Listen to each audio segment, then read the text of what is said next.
Господа офицеры, снова здравствуйте. Почему офицеры? А может не офицеры? Может, не офицеры. Снова невероятное шоу, мы опять едем в машине. Это продолжение третьего сезона, 3-й выпуск. Вот, мы вообще летим с огромной скоростью в дивный новый мир. Вот он там, вы тут, вы там. Блин, ребята, не вылазь, а мы улетим. Да, ты видел? Старый мир. Я просто видел, как Мерседесик такой, типа, вау, Егор едет, отъехал. Ну да. Игорь, ты у нас опять ведущий, рассказывай. Опять.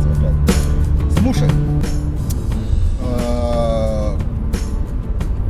Закат красивый. Да. Слушай. Прям, знаешь, как боженька такой вылазит, такой, типа, привет! Ним почищу. Вот, так это. Смотри. Ты же рассказывал как-то, что ты был на много собеседований. Давай, жги. Люблю такие Вот темы. мне вот интересно вот про вот эти вот рассказывают там про стресс-тесты, про всякую фигню эту вот.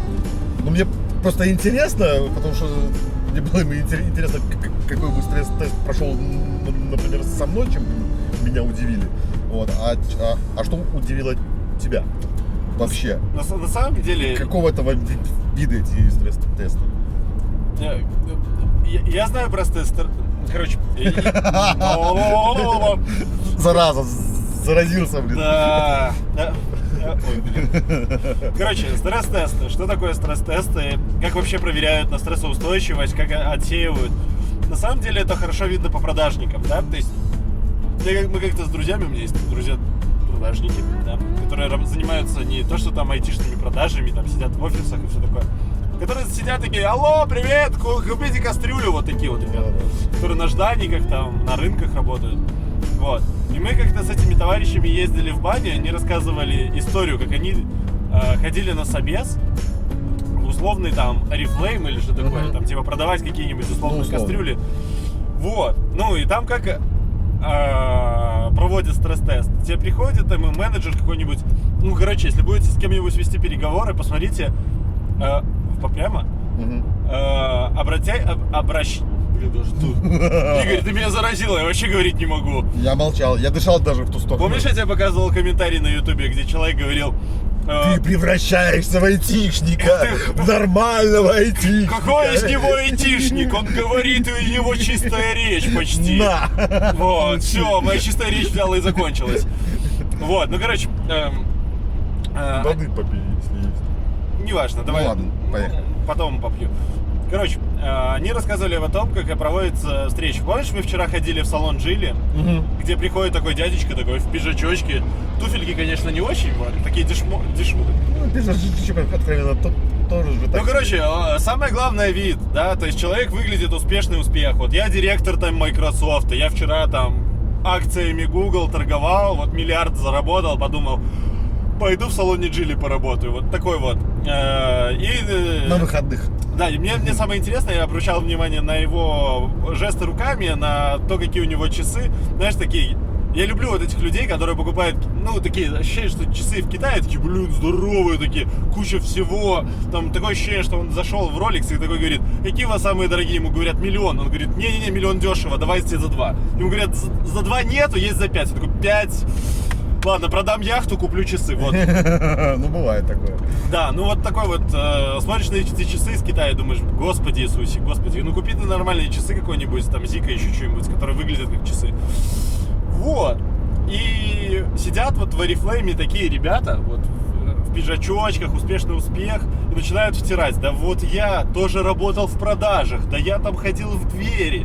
И начинают тебе вот так вот просто втирать. Смотрят внушаемых, которым можно рассказать про успешный успех, что там работай, звони, просто старайся, продай больше кастрюль, приведи нам еще 10 клиентов, еще 20, и ты будешь, как я, ходить в пиджаке с крутыми часами. И начинают это вот, знаешь, эти вербальные всякие дополнительные жесты о том, что... Я не знаю, кто из людей ведется на вот этот успешный успех по вещам, там, по внешнему виду. Не знаю, мне как-то такое, типа, в включается. Ну, у тебя чуть-чуть... Я не знаю, я могу критерии. на глаза посмотреть, могу там посмотреть на внешний вид. То есть потому человеку было видно, что он, наверное, спивался так нормально. Вот, ну то есть я такой думаю, ну, божечки, и такое ощущение, что ты вчера вот из гаража вылез, там немножко такой из запоя. И такой, пойду-ка я в салон ну надо пиджак купить и часы вот эти за яхту. Ну вот. Абрамовича. Да, на маленькие вещи обращай внимание. Ну, я так всегда делаю. Да, я не обращаю внимания вообще на внешний вид, мне как-то это сильно не цепляет никогда. Ну, наоборот, может отторжение вызвать. То есть, такой, когда он сильно лощеный, такой вообще такой, оу, е. Ну, есть один, конечно, товарищ, который там биткоинами торгует. Ну, тебя там, ну, там, извини, там... Ну, там просто... Там порода. Да, там порода, ну ты просто, когда уже там хотя бы представил, кто это, так бы у меня тоже было отторжение, такое, типа, фу, как так-то. Вот, ну, а к чему? Вот, они ищут внушаемых людей, они очень много ездят по ушам. Ну, конечно. И начинают проверять, как стрессоустойчивость. Начинают вкидывать себе, ну, типа, задачи «продай ручку» или там то, что ты вот просто не ожидаешь, что будет. Ну, типа, «а станцуй польку», вот. И смотрят на тебя. Ну, такие, типа, все танцуют. Вот, и ты такой думаешь, ну, наверное, 20 человек до меня тоже танцевали польку. Наверное. Ну, ты же как к ним приходишь? Ты приходишь на такой собес в Oriflame, и ты сидишь в очереди. То есть не то, что ты пришел, и тебе сказали, в 11 часов у нас собес. Ты пришел, и вот собес. Да, ты пришел в 11 часов и говоришь, а где тут собес? Тебе говорят, ну ты талончик взял на собес. Вот, ты идешь, берешь талончик на собес, сидишь еще час, ждешь, пока тебя позовут.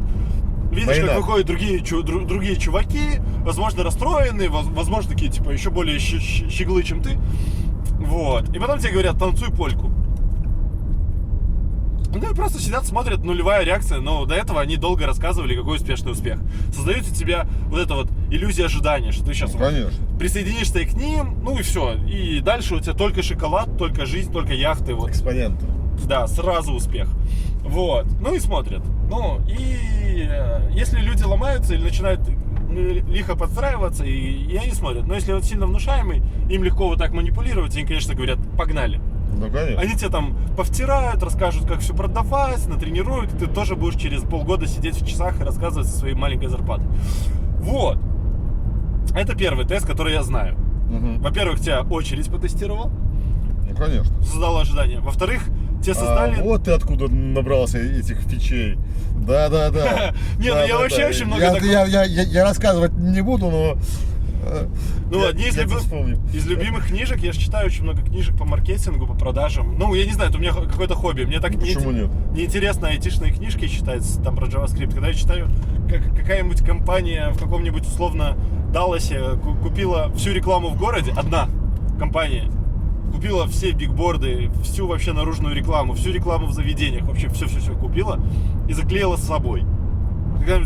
Задумался такого? Вот прикинь, я вот возьму весь город в розовые тона перекрашу. Ну пофиг, у меня есть деньги. Вот я пришел и такой, а сегодня город будет розовый. Знаешь, в чем вся разница? Ну. В Далласе это бы, наверное, прокатило. Это прокатило, они, короче... В Беларуси бы сказали, где твои деньги? А знаешь, что произошло с этой компанией? У тебя была камера, покрашенная в розовый цвет. Даже город бы нарисовали. Знаешь, что произошло в этом городе после вот этого всего действия? Эту компанию чуть не сожгли. Вот всех работников просто заминусовали. Люди просто их ненавидели. Их просто вот вообще настолько презирать стали, что компания такая типа воу, у нас тут никогда не было, и ушла. Просто с города она пропала. Вот, как факт. И, короче, никогда так не делайте. Но история веселая. Смотря какая была рекламная кампания. Ну, раньше просто все мерились рекламными бюджетами, и там просто история про то, что иногда бюджеты становились просто колоссально большими, и такие надо было что-то сделать, да? Да, надо было что-то сделать грандиозное. Все хотели грандиозных, успешных успехов. И вот это, короче, не работает, минусует вас. Если вы в городе заняли половину рекламного пространства, скорее всего, город будет вас ненавидеть. Ну и факт. Я люблю такие... Какая реклама, опять-таки? Ну, неважно. То есть, если ты видишь везде ЕПАМ, ты в голове просто хочешь его больше не видеть. У тебя начинается какое-то презрение, грубо говоря, к одной и той же компании. Реклама, она хороша, но если она в меру. Ну да. Да, ну, то есть, если ты монополист в рекламе, то это херня. То есть, вряд ли ты там добьешься ожидаемого эффекта, что все тебя любить будут. Скорее всего, обратно. Вот, ну, короче, там истории в книжках в этих по маркетингу, они учат тому, как люди уже обожглись, это так и забавно, то есть люди творили всякую фигню на самом деле. раньше. То есть не то, что все такие типа умные, мы там бренды запускаем, мы вообще прошаренные, мы там знаем, как нанимать людей. Google обсирался, все обсирались. Все обсирались. Да. Нормально. У Гугла были 10 принципов, что мы хорошие, не быть злыми и прочее. А знаете, что сделал Google с этими принципами? Они их там подкорректировали, потом их стало больше, потом какие-то убрали, вот. Ну, короче, Google уже злой, да? То есть они начали нарушать свои принципы, ну и такие, типа, ну, блин, ну мы же корпорация, ну как же не нарушать? Ну, нам же надо зарабатывать, у нас же там есть, вот. Ну, и то же самое с объясами, да? То есть стрессоустойчивость можно вообще по-разному тестировать. Ну, может сидеть человек и может ворваться актер какой-то. Например, вбегает и говорит, блин, ну у нас человек умирает. И ты такой, типа, что, ты там лежит чувак, у него кровь такая лечит. И они могут посмотреть, как ты будешь реагировать. Ты можешь сидеть такой, типа, что происходит? Вообще просто игнор какой-то включить. Походу, ты еще и кино смотришь. Только книжки читаешь. Ну, короче, реально можно проявить креатив. И вот в Гугле же, был же фильм «Гуглеры» или что такое. Про двух чуваков, которые обычные мужики такие, решили в Google устроиться. Не смотрел. Ну, короче, есть смешной фильм, и они такие по скайпу звонят. Но они прям такие, знаешь, типа классические продажники, которые вчера ходили в магазины и продавали всякую ерунду. Ага. А сегодня они решили в Google в IT-компанию пойти. И знаешь, такие, типа, мы же не знаем IT, что будет, какие вопросы, ай-яй-яй, собеседование. И им говорят, представьте, что вы стали маленькие и вас поместили в банку. Ну, вы такие очень маленькие, там, микролюди. И они такие, ну и вам надо спастись. И они такие, ну, блин, я маленький, мне страшно. Начали, короче, описывать, ну, еще в итоге у них паника такая, знаешь, типа, надо спасаться, чувак, бежим, мы очень маленькие. Тут для кого еще стресс-тест? Да, ну, прикинь, вот чуваки такие, типа, начали думать об этом, им вот внушали, они такие, блин, что делать? Вот, и в Гугле такие, блин, они такие интересные ребята, креативщики, да, надо брать. Креативно, да. Умные, да. Тоже, блин. Да, то есть с этими стресс-тестами непонятно, что ты хочешь от людей ожидать. То есть, как мы нанимали людей, помнишь, тоже вполне себе стресс-тест. Мне жалко чела этого молодого, которого попался под мое настроение, блин. Молодого? Ну, этот такой, не взяли мы его в конце концов. Которому я переводил его слова, что он сказал. Которого ты спросил, что ты хочешь в жизни, вот с этим вопросом. Ну там уже вытягивало просто. Человек пришел и такой. А ты у него такой. Я могу дать вашей компании. Говорю, ты хоть знаешь, чем наша компания занимается? Ну я могу дать. Что? Почки? Что ты можешь дать? Да, что ты вообще от жизни хочешь? Да, знаешь, когда в собеседование принимает хороший полицейский, плохой полицейский и очень плохой полицейский. Очень плохой. И прокурор сразу. И сразу прокурор, блин. Знаешь, тебе приходят и такие наручники одевают, а вы арестованы за финансовые махинации. Чувак такой, типа, что? Я такой, ну ты же подписал договор там о неразглашении, но там был еще договор о том, что ты теперь директор, да? Вот это паника, да. Да, стресс-тест. Да, ну жестко. И на самом деле... Ну я его вытягивал по большому. Ну, я думаю, после этого человек... Ну, возможно, прикинь, вот мы так сидим, тебе типа жалко, там переживаешь, а возможно, человек такой пришел, такой, типа, а что я хочу в жизни? Такой, ну, а вдруг... такой, типа, я хочу изменить город Минск. А для этого надо... Пошел заработать денег, и завтра просыпаемся, он весь розовый. Не-не-не, он такой, ну надо отрастить усы, дожить до 35-40 и устроиться, и пойти на выборы. Такой, и вот он уже депутат. Так, давай без этой социальной рекламы, окей? Голосуйте, ходите на собеседование, стресс-тест. Вот, я считаю, что это на самом деле с большего херня, и большинство собесов в таком духе, они ничего не показывают. Но самое любимое... Ну, человек, идущий на собес, он уже в стрессе. Ну, да, но он уже в любом случае в стрессе, особенно если это не первый собес, и вообще он если редко... там притупляется. Да, если он про тебя вообще ничего не знает, и про компанию у него вот эти вот раздутые ожидания, ну реально, пускай он придет и в очереди часок посидит в какой-то там. Просто люди какие-то ходят, куда-то выходят, расстроенные, плачут. Такие, смотря на какую должность, извините за выражение. Да, но если я иду к менеджеру на менеджерскую должность, пофиг какого уровня это должность. Ну, ты ожидаешь, что ты там... И если со мной поступают не по часам, я скажу, до свидос. Просто аривидерчи, это даже педантичность очень важна во многих вопросах. Поэтому... Да, ну, короче, самое важное что? в стресс-тесте, или вот это вот каком-то там тестировании при найме, что ты от этого человека ожидаешь, да? Если тебе нужен реально раб, который там будет Ну сидеть, да. решать какие-то тупые задачи, ну, я понимаю, ты даешь ему тупую задачу и говоришь, порешай мне тупую задачу. Ты смотришь, Ну, как- тебе, скорее всего, нужна будет детрапская психология изначально выявить. жертву найти, Ну, конечно. который будет плакать и топать ножками вот этого инфантильного разработчика. Нет, именно раба. Тебе будет похер, плачет, он тупает ножками, тебе главное, чтобы он сделал. Да, и чтобы не выпендривался. Без... Это уже как решит хозяин белый. Не, ну так ты должен узнать, и есть ли у него вот эта вот потребность в тщеславии, каком-то Ну, в этом там, возвышении, может быть, карьере. и есть стресс-тест. Ну, ты просто тупые вопросы можешь задать. Ты можешь с ним общаться, а потом неожиданно задать вопрос, на который он расслабился, не был готов, и ты сразу... И он тебе просто по инерции выпалит то, что у него там на душе, да. Ну, так это ж я же делаю частенько. Я тоже так делаю частенько. Ну, как бы, ну, Расслабил, там бам-бам-бам-бам-бам. А почему? Не, ну у меня это на подсознании, я там неосознанно это делал. Вот, ну... Блин, они, смотри, красненьким нарисовали. То есть я смотрю, тут скоро все цвета радуги будут на асфальте. Ну, короче, к чему мы приходим? Да, стресс-тесты иногда нужны. Но смотря, что вы делаете и куда вы идете. То есть вы должны понимать, какую позицию вы занимаете. Вы должны понимать, что на собеседовании вас могут спросить о всякой херне. О ваших ожиданиях. Короче, самый простой способ... Пройти любой стресс-тест — это спокойствие. Да, то есть вы можете, на самом деле, никто не требует от вас сразу отвечать, да, вы можете поразмышлять. Есть люди, которые пытаются угадать. Вот это как раз товарищ пытался угадать. Ну, да, вот так он и пытался. Ну, что ты мне рассказываешь то, что я хочу услышать?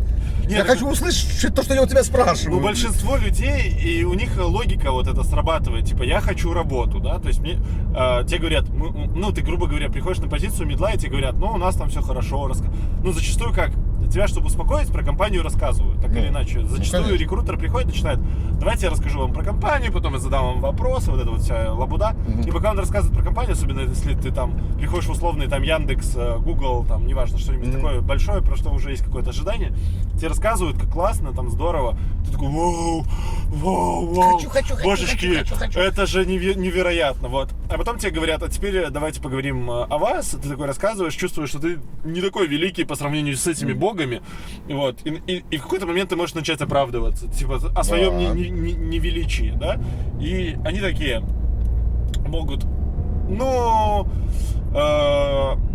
короче, давайте завершать. И что вы хотите, там, зарплаты, деньги? Ты можешь начать оправдываться в этот момент. И я слышал пару раз на собесах, когда люди такие, знаешь, ты с ним, вот вроде бы все, вы там обсудили, сколько он хочет денег, там, что он может. И он такой сидит. Пород покажу. Сидит такой, юлозит такой, воу, что-то с ним не то. И потом говорит, а вообще я готов бесплатно работать, готов за опыт работать. Такой, но мне надо будет пойти взять справку, что я буду у вас бесплатно работать. И ты такой, блин. И ты так все было хорошо, да? Ты смотришь, как люди перемигиваются такие, пересматриваются глазами такие, типа, блин, что произошло? И говорят чуваку там, ну, такие, уже понятно, что они ему скажут, типа, ну, чувак, за еду, возможно, мы наймем кого-то за деньги, вот. Ну, ты как бы, когда ты вот пытаешься угадать или вот это вот стрельнуть какой-то еще идеей или думаешь, что ты там что-то не договорил, это все фигня, вот. Если ты пришел, у тебя был какой-то план предварительно, что ты им хочешь сказать, раз, два, три, ну, грубо говоря, на листик записал себе 5 пунктов, которые ты скажешь о себе, о своих ожиданиях в компании, и когда что-то там хочешь, какие-то, ну, предварительная договоренность с самим собой, что ты это как минимум скажешь, да, чтобы озвучишь. Чтобы они услышали. Все остальное не важно, то есть если ты... Вообще. Ты можешь больше ничего не говорить. Ну, мне единственное, что понравилось после наших этих инвесторских переговоров, люди, которые четко говорят, у меня есть 30 минут, на собесе можно также ограничить, сказать, ну, ребята, у нас на переговоры я отвел 45 минут, вот, я хочу обсудить вот это, мне важно. Если у вас есть вопросы на какие-то темы, задавайте их сразу. Ты можешь задать, ну, во всех этих стресс-тестовых собеседованиях свой темп. Можешь задать вообще свои правила игры. Да. Они вообще этого никогда не ожидают, особенно девочки-рекрутеры, они же там не то что мастера переговоров, вот, или какие-то там... Хотя есть там нюансы. Ну, есть психологические, но ты можешь прийти достаточно жестко, создать свои рамки, в которых тебе удобно общаться с ними. Вот. Потом сказать, в каком бы порядке тебе было удобно пообщаться. Вот. И выпалить свою программу. Да? То есть у тебя может быть шаблон в голове, как ты проводишь тесты. Вот как.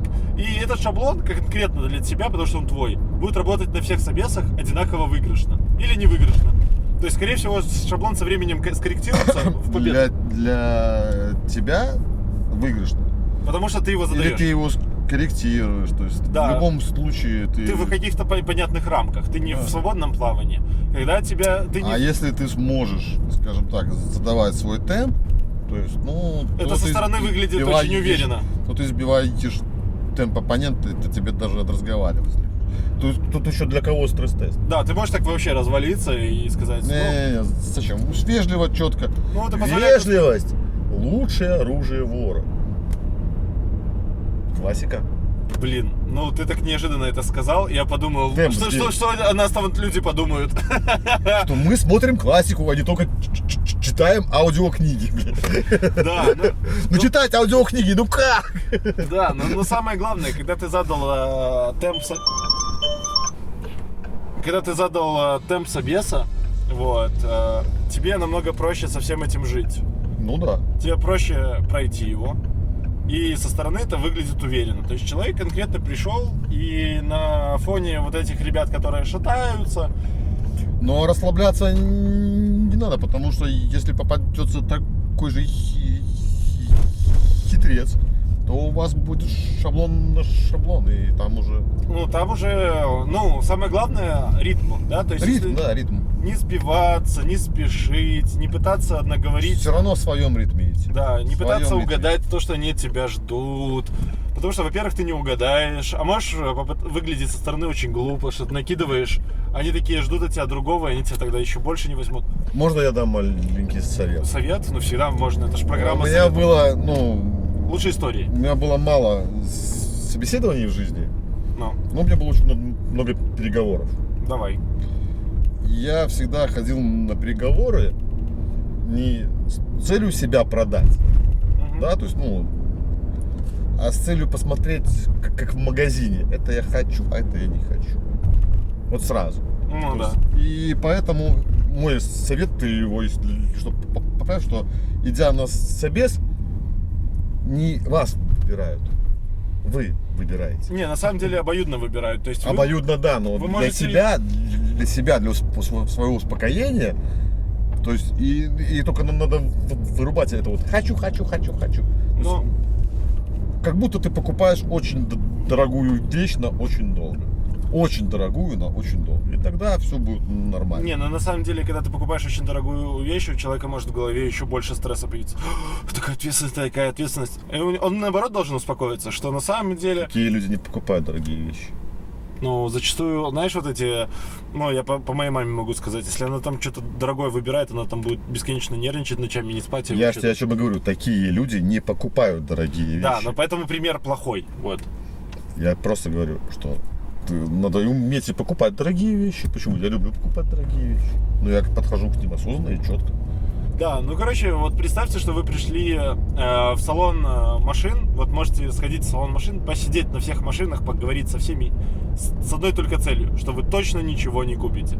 Вот, вы везде все потрогали, со всеми покатались, на тест-драйве поездили. Понадували щеки. Типа, Понадували да, щеки, да. рассказали историю, что вы там 5 машин разбили, что вы вообще директор компании, хотите купить себе там. Вчера Бентли, блин, Да. зачехлил, блин. Вот, кстати, вот я про продажника из бани рассказывал в самом начале. Вот, мы как-то с этими товарищами обсуждали, что вот он как-то ждал там девушку или еще что-то. Мгм. Пришел сильно раньше на часок, перепутал. Мгм. И как-то он оказался около салона в Бентли, в пиджаке и всем таком. И он стоял, не знал, чем себя занять, и такой решил зайти в салон Бентли и просто ходить так с важным видом. Посмотрел машинки, да. Посмотреть машинки, посидеть. В общем, он начал уже согласовывать с ними даты поставки новых в Еросе. Там. Короче, настолько понадувал щеки, что его там уже там провожали, перед ним стелились. Вот. Ну, дальше вот он провел хорошенько время, повеселился в этом салоне Бентли. Кофейку попил. Да, вот. Короче, провел время с пользой, ну, часок вот этот. Ну и те повеселились. Ну, те не факт, что повеселились. Возможно, они там реально, у них в какой-то момент могло создаться ожидание, что вот пришел наконец-то покупатель. Ну, это уже, извини. Ну, тут да, как бы, ну, вот. Но суть в том, что никто не мешает вам это делать в свободное время и прокачивает свою вот эту вот уверенность и спокойствие. Да, то есть нет ничего плохого, что вы придете в салон и полазите, потрогаете все, везде покатаетесь. Они для этого и стоят. Да, они для этого и работают. Они работают ради вас. Вот. Они хотят вас покатать на машине, хотят вам показать новые версии, рассказать, Они как хотят вам ее втюхать. Они, конечно, хотят вам ее втюхать, но вы должны знать, что вы не хотите ее втюхивать себе. То есть, ну, грубо говоря, можете, ну, грубо говоря, поиграться. Если вам случайно втюхают машину с такими играми, ну, как бы, понимаете. Ну, блин. Да, надо как бы... Надо что-то делать. Да, с этим. надо как-то потом, возможно, вам так и работу втюхают какую-нибудь, которую вы не хотите. Вот, возможно, вам и пиражок какой-то там где-то втюхают с капустой, которую вы не любите. Надо что-то с этим делать. Да, умейте отстаивать свои границы, умейте понимать, что вы хотите по итогу. Да, чтобы на ваше мнение со стороны нельзя было повлиять. И как говорил великий Карлсон, спокойствие. Только спокойствие. Да, на этом спокойствии, я думаю, будем завершать. Да, уже темнеет. Да, во-первых, темнеет, нам страшно ездить. Во-вторых, мы нормально эту тему со всех сторон туда-сюда Вроде бы. Обсудили. На собесы, на самом деле, готовиться стоит, особенно если вы, ну, грубо говоря, ко всем собесам готовиться стоит, как к переговорам. Ну да. Узнайте про компанию, почитайте, не стесняйтесь сказать, что вы про компанию узнали. Зачастую я читаю про компанию, узнаю про них много чего, но на собесе я никогда не говорю, что я что-то почитал, и хочу услышать от них, как они себя перепродают. Ну все правильно. Вот, послушаю внимательно. А кто врет, да? Да, потом задам вопросы, исходя из информации, которую узнал. Поищите отзывы про компанию негативные. Вот. Если есть отзывы, спросите ненавязчиво про них. Послушайте. Вот. Ну, грубо говоря, самый крутой навык во всех этих собесах — умение слушать и услышать. Да? То есть, если вы слушаете и не слышите, ну, как бы, возможно, вы и не заметите какого-нибудь подвоха и влезете в какие-то непонятную работу, которой потом будете недовольны, что вас там развели, вам не платят деньги, задержка зарплаты, все такое. Это можно вообще спросить у людей на работе, которые просто, уходя с работы, встретите кого-нибудь на курилке и спросите, скажите, что я хочу вот работать, вот, расскажите про компанию. А как у вас тут? Да, то есть на курилках можно дополнительную информацию про компанию узнать, уже на самом деле очень сильно даже откровенную. И говнецов всякое можно узнать, и, скорее всего, многие люди... А можно просто посадить и послушать, и узнать все. Да, просто постоять, да. Вообще, во многие компании можно даже в офис зайти и походить. Я очень долго ржал, но, грубо говоря, в белорусском ПВТ все это безопасность, она такая шильная. Ты идешь с чашкой кофе, вот, просто со стаканчиком. Ну, со стаканчиком, все, ты свой. Это пропуск, там трамвай, аккуратно. Во-первых, ты свой, во-вторых, люди, знаете, вот эти вот двери по пропускам. Ты стоишь со стаканчиком, у тебя из кармана, возможно, какой-то шнурок торчит, какого-нибудь там цвета, синенький, красненький. И они такие придержат двери и скажут: проходи, и ты такой типа: о, бля! Да. Идешь. Вот, заходишь, смотришь офис, прицениваешься. К тебе может подойти менеджер, спросить: а кто вы такой? Вы говорите: ну, я приехал с Кипра, вот, ну, тут встречу назначили. И она ушла там по своим делам. Сказала: ну, посидите здесь, еще, возможно, вам еще кофе принесла. Вот, ну, и вы, грубо говоря, вот так прошлись, провели аудит изнутри компании, составили свое впечатление. Аудит изнутри компании. Ты еще приди в бухгалтерию. Здрасте, дайте мне эти расчетные листки за последние 2 месяца. Да, но вообще никто не запрещает в LinkedIn найти работника этой компании, тупо задать ему вопрос. И вообще задать ему вопрос, как пройти собес. Вот. Есть такой сайт для любителей таких узнать, что же было на собесе, называется Glassdoor. Вот. Там даже есть компании из Беларуси, про них пишут. Он, грубо говоря, сайт такой анонимный, условно, полуанонимный. Я думаю, в базе они, конечно, кто знает все эти e-mail, явки и все такое, и, возможно, по запросу компании они это дают. Кто их знает, да? Я этому всему не доверяю в любом случае. Anyway, да, ты можешь зайти, почитать отзывы, вот, посмотреть вопросы, какие там часто задают.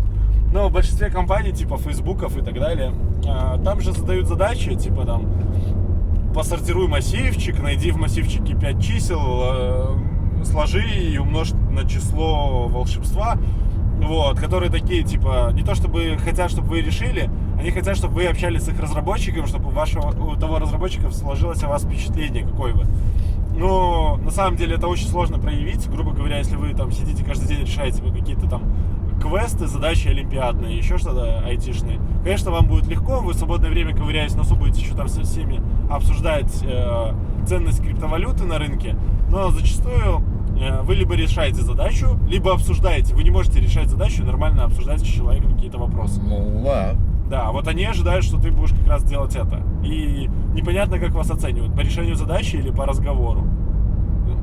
Условно, их идея, что они оценивают и по тому, и по другому, но физически вы не можете. То есть нормальный человек либо делает одно дело одновременно, либо красноречиво говорит, либо решает задачу. Вот. Не, ну да, но... Ну, и только если он таких задач уже сотню понарешал, и ему эта задача как очередная задача, знаешь, как типа, если я привык, не знаю, чистить картошку, то я могу чистить картошку и разговаривать с тобой. Ну, мне да. как бы это не мешает. Ну, типа на автомате, На да? автомате, да. Да. Но зачастую это не так, потому что вам задают какую-то хрен пойми олимпиадную задачу, и вы ее хрен пойми решаете. И типа это стресс-тест. И в большинстве случаев вы можете быть сильно красноречивее, и всегда любое общение заменяет любую там правильный и неправильный ответ. Да, вы можете сильно все неправильно ответить, но так, с вами было интересно общаться, и зачастую людей нанимают в коллектив, а не просто чтобы решать задачу. Ну, коллектив это очень важно. Да, но просто вам делают оценку именно из того, хотят ли с вами работать. Вот, это самое главное. Вы должны понять, что учительница в школе ставит вам двойку не потому, что вы тупой, вот, или это ее отношение к вам. Просто это отношение равно двойке, да. Если она к вам хорошо относится, ой, какой миленький, там он ходит в пиджачочках. И поставить 5, то по факту у тебя 2 балла, да. Вечные. Да. Ну, грубо говоря, ваше отношение человека к вам в школах, в университетах выражается в оценке. Не в ваших знаниях. Никто не оценивает ваши знания. Вас оценивают именно как человек к человеку, да?